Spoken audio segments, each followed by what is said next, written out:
জাতির পিতা বঙ্গবন্ধু শেখ মুজিবুর রহমানের শাহাদাত বার্ষিকীতে বিনম্র শ্রদ্ধায় তার বিদেহী আত্মার মাগফিরাত কামনা করছি। আজ শোকবহ 15ই আগস্ট জাতীয় শোক দিবস। বাঙালি জাতির ইতিহাসে বেদনা বিক্ষুর ও বিভীষিকাময় একটি দিন। দেশি বিদেশি নানা ষড়যন্ত্রে বাংলার ধ্বংসকাশে আবারও নেমে আসলো দুর্যোগের গঙ্গা। 15ই আগস্ট তখনও ভোট হয়নি, আজানের ধ্বনিও উচ্চারিত হয়নি। 32 নং সড়কের 677 নং বাড়িতে বঙ্গবন্ধু সপরিবারে ঘুমন্ত পরিকল্পনায় মাফিক কিছু সংখ্যক দুষ্টকারী সামরিক আমলা ক্ষমতালোভী চক্র বঙ্গবন্ধুর বাড়িতে আক্রমণ চালায়।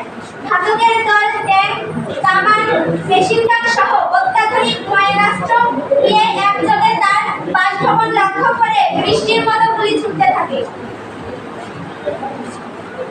হঠাৎ বাইরে চিৎকার, হট্টগোল আর গুলির শব্দে ঘুম ভাঙে বঙ্গবন্ধু পরিবারের। কিছু বুঝে ওঠার আগেই ঘাতকেরা চালায় পৃথিবীর সবচেয়ে নারকীয় হত্যাকাণ্ড। একে একে হত্যা করে পরিবারের প্রতিটি সদস্যকে।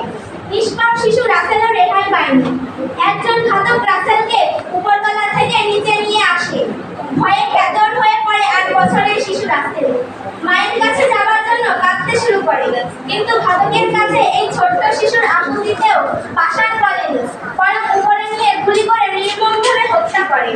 এবার সেন্টগান থেকে বঙ্গবন্ধুর বুক লক্ষ্য করে গুলি করে ঘাতকের দল। তার বুক বিদীর্ণ করে 18টি গুলি।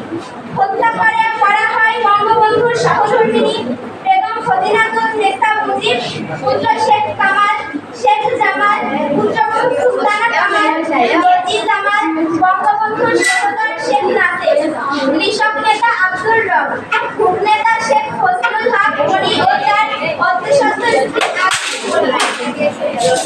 সুকান্ত বাবু আরিফ, আব্দুল ইমান খান মিন্টু সহ পরিবারের 18 জন সদস্যকে।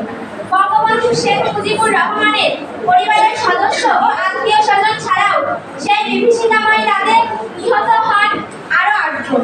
32 নম্বর থেকে যেন সেই রক্তস্রোত বাংলার সবুজ শ্যামলকে রাঙিয়ে গড়িয়ে পড়ে বঙ্গোপসাগর।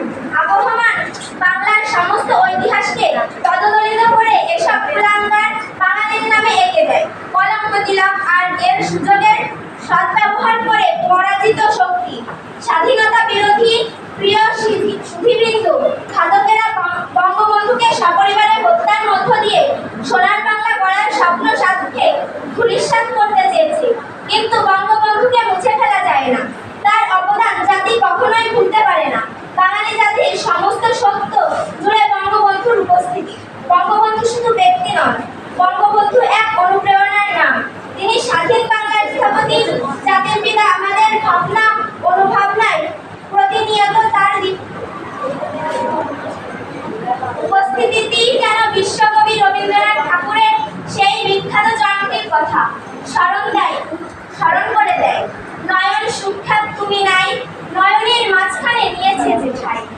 সম্মানিত সুধীমণ্ডলী, জাতীয় শোক দিবসের আলোচনায় আমাকে কিছু বলার সুযোগ দানের জন্য উপস্থিত সকলকে এবং এরূপ মহতী আয়োজনের সংশ্লিষ্ট সকলকে আমার আন্তরিক কৃতজ্ঞতা ও শুভেচ্ছা জানিয়ে শেষ করছি আমার।